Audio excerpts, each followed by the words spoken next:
past the time. The International Space Station obviously continues to do the rounds, and those Elon Musk satellites that orbit the Earth. I saw them not so long ago, actually. And next week, we're all being encouraged to pick up a telescope and point it at the sky once more as National Astronomy Week starts tomorrow and runs until next Sunday. And from my evening dog walks, I can tell you the Nightsky are putting on a bit of a show at the minute. There's going to be events here in Essex and across the country, and to tell us more is Claire Lowris from Peldon, who is president of the Federation of Astronomical Societies. Nice title, Claire. How'd you get that? Oh, Claire, I know what's happened. My machine keeps putting me on mute without me realising. Here we go. Right, Claire, you're there. Thank you. You're live on BBC Essex. My machine automatically puts me on mute, and it never used to do that. So you've seen my lips moving, and you haven't had a clue what I'm saying. I've bigged you up, Claire, and all sorts. Right, let's just talk about the fact, first off, that you're president of the Federation of Astronomical Societies, which sounds pretty impressive. How did you manage that? Nobody else wanted the role. Simple as that. Well, I'd been vice president for a couple of years, and the old president had hung around longer than he wanted to because he had other projects. And I thought, do you know what? I'll let him go do his stuff and I'll take over. So tell us a bit about National Astronomy Week then. What's the idea? The idea is to encourage, well, twofold really, to encourage people to go out and enjoy the night sky. And it's a week that's been picked because we've got the Planet Parade, and we've got the moon going through its phases, starting from being really small and skinny, right up to almost a full moon.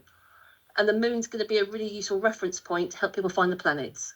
Okay, tell us about the Planet Parade, because this is something I like to do. I take I normally go on a dog walk between about 5 and 7, and that's when you get your best, you often get a good view of the planets then. So how many can I see in one go next week? So you will be able to see Venus. That's your best one to see at the start of your dog walk. You'll be able to see Saturn. That's going to be quite close to the moon tomorrow if you go out tomorrow night.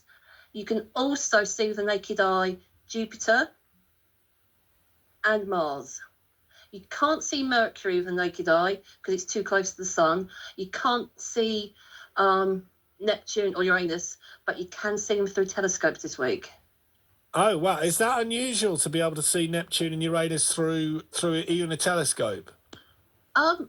They're quite tricky to find because, first of all, they're very small and they're a long way away.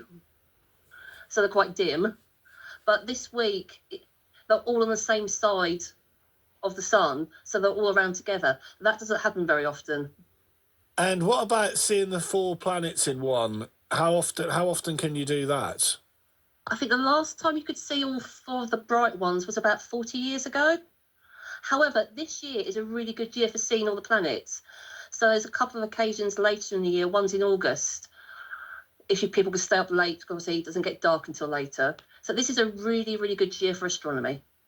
And what's going on to mark the week then, events around Essex? Well, we can talk about my society, but there are events up and down the country, and Essex is a real astronomy county. We've got about 6 different clubs. So if people go on to astronomyweek.org.uk, they can find out. My society, North Essex Astronomical Society, is the largest. We're at Great Notley Country Park tomorrow night from 7 o'clock. That's a free event. All you have to do is pay for car parking. We bring the telescopes, the expertise. You wrap up at warm and come and ask all your questions. Brilliant. Claire, stay there. I want to come back to you. We'll just talk a bit about how you got into astronomy. It's something that I wouldn't say I'm an astronomer, but casual interest all the time, just looking up at the sky, seeing what you can see. Live in a village, so the street lights aren't quite the issue that they can be. So we'll talk a bit more about that next.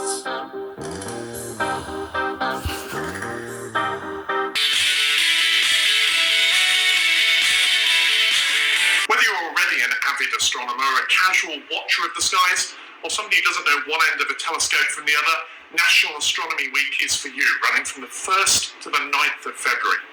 I'm Chris Lintop, Professor of Astrophysics at the University of Oxford and co-presenter of the BBC's Sky at Night.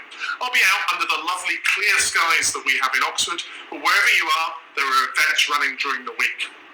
This year's theme is Chasing the Moon, as we follow our satellite through its phases from crescent to gibbous over the course of the week. And it'll also pass by all of the major bright planets, apart from poor little Mercury, providing a signpost to the skies. We've got planetarium shows, helpful if it's cloudy, family events, organised stargazing, and we'll even be streaming the planets live to your phone. It's a bit of stargazing and storytelling as well. You find details of these and all our events at astronomyweek.org.uk, astronomyweek.org.uk. Get out there, enjoy the night skies during National Astronomy Week, 1st to 9th of February, and until then, clear skies. So mad, isn't it? Crazy what goes on, and you have to remind yourself. So even though it isn't always about, you can't always be perfect, and I think sometimes it's just appreciating those small wins and what you got. Sounds like life's still very good, and you're doing lots of public speaking, you talk to people, you inspire people, and make a difference that way too. I do. I think it's about, getting the balance, and I love, I suppose it is performing on stage still, but it is about, I'm in a position where I can help and support and, have some change in people's life, and I take that very responsibly and want to really be able to help and do that. So I'm very lucky. Well, it's been a real pleasure having you as our guest editor. How have you found the experience? I think it's been amazing, and I've just loved, having, people that are close to me in here, having, chestnut tree and, things that mean a lot to me, and being able to talk about it and share it. And thank you so much. You've been a great host, and I've just loved, being here and being able to share those stories. What I loved was the proud mum moment as your son spoke there. I know, he was really nervous, and actually to hear him in front of that mic feeling so natural and confident, I was like, wow, that's incredible. Another triumph. Yes, as a mum. exactly. Thank you for being our guest editor, Sally Gunnell, who was with us today. They could split an atom and God knows what else, but you ask them to stack a shelf properly and they couldn't do it. Some of them couldn't even tie their shoelaces up properly. Yeah, but that was back in then days when university, it was a privilege to go to university. Nowadays, you're expected to, whether you can, can't, or whatever. Yeah, and I'm not picking on universities. I'm not picking on young people. It's just a different world out there, unfortunately. And I sound like my grandparents many years ago saying to me, compared to when I was younger, compared to their life, you lot of in the 60s have got it a lot easier, yeah. And it's probably the same with us. And unfortunately, it's progress. Doesn't always mean progress is good, and it doesn't mean that I'm going to agree with that progress in the world, because I don't. But there's no alternative, is there? I mean, things change. No, unfortunately. But having said that, I still think, just to come back to the point, I still think it's perfectly possible to raise your children and to instill in them a work ethic. I know it's possible because I know people who are actively doing that with their own children. It may be difficult. It may well be that, it's more difficult now because if you take, for example, an 18-year-old, for that 18-year-old to move out of home and to rent their first flat or whatever, the chances are it's going to be very difficult to do that on their own. They're going to need to move into a flat or a house with other people or with a partner. And they're going to need to be earning quite a lot of money to pay the ridiculous prices that you have to pay in rent now.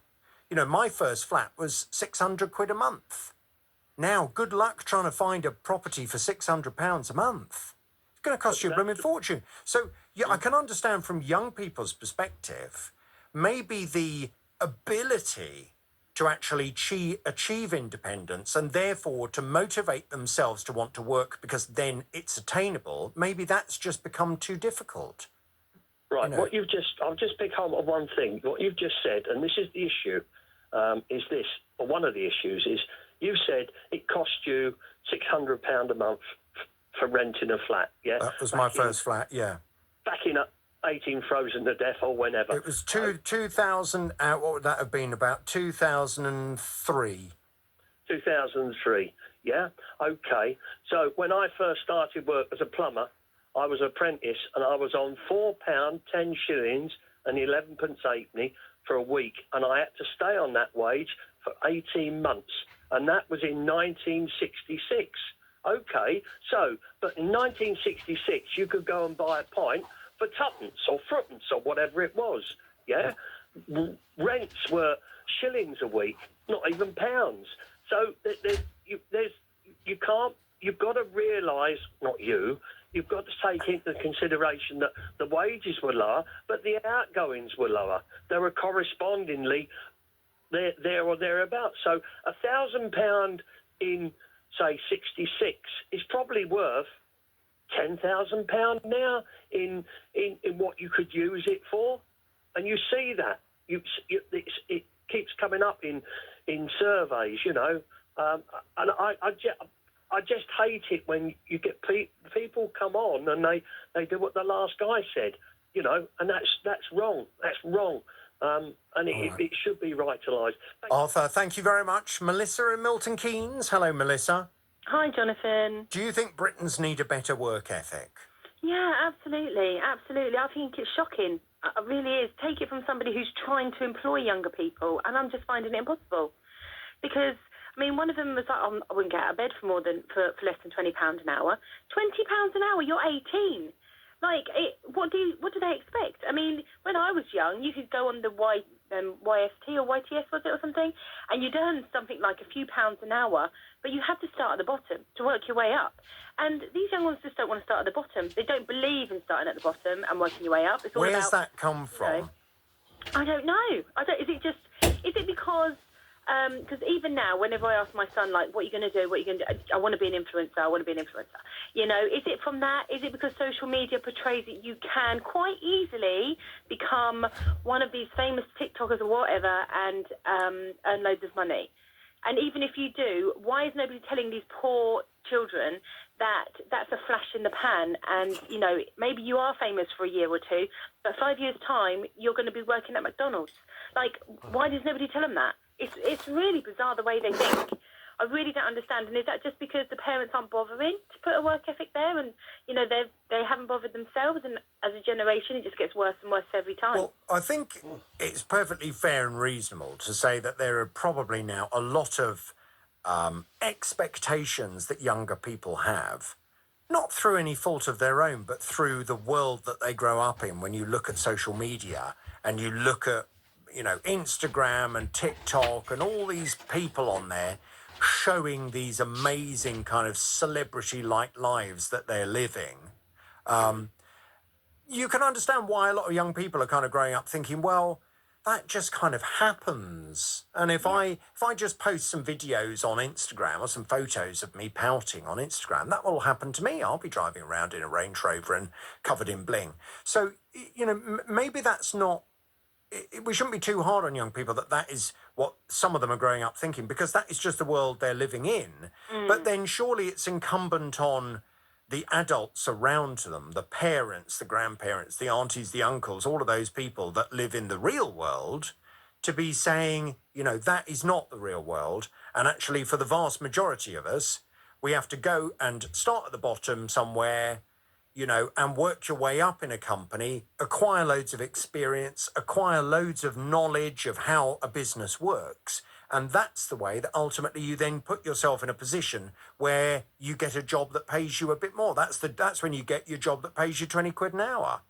Yeah, exactly. And that's what we need to teach them. But again, is it very much like, oh, no, my darling, you do what you want to do. If that's what you want to do, you go ahead. I can't tell him, no, I couldn't not, you know, shatter his dreams. Are we getting all that kind of rubbish, though? Well, really, I think now? in some cases we are. You know, because and I don't know where I don't know where that's come from. I think that's the interesting thing. Where has that come from?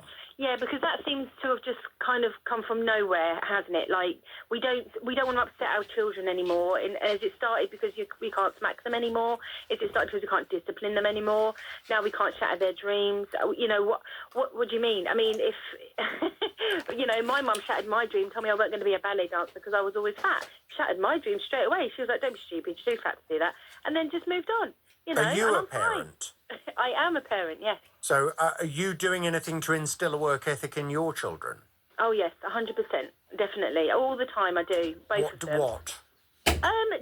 Because I run a business, so I do explain to them that one day they'll have to do this, and I'll explain to them one day money doesn't grow on trees. My son, bless him, he's still quite young, but I let him post a few videos on YouTube just to see. He was so disappointed that he got 7 views, and he's like, well, hold on, I thought I'd get 7 million views. It's like, no, see, this is how it doesn't work like that.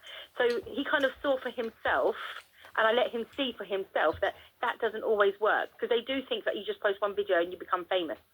You know, so I need to show them and instill in them that it's hard work to get anywhere. Even to be an influencer is hard work, you know. So it's difficult. It's a difficult world to be in, and you've got to try and teach them that and show them that. But I don't think people are. I don't think parents are.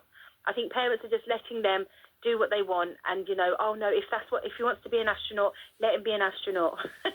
You know, it's like they're just not being realistic. Okay. All right, Melissa, really interesting. Thank you very much indeed. It's the JVS show. It's BBC Three Counties Radio. That takes us rather nicely talking of being an astronaut to our next conversation, the lunchtime conversation on the way next. You can never know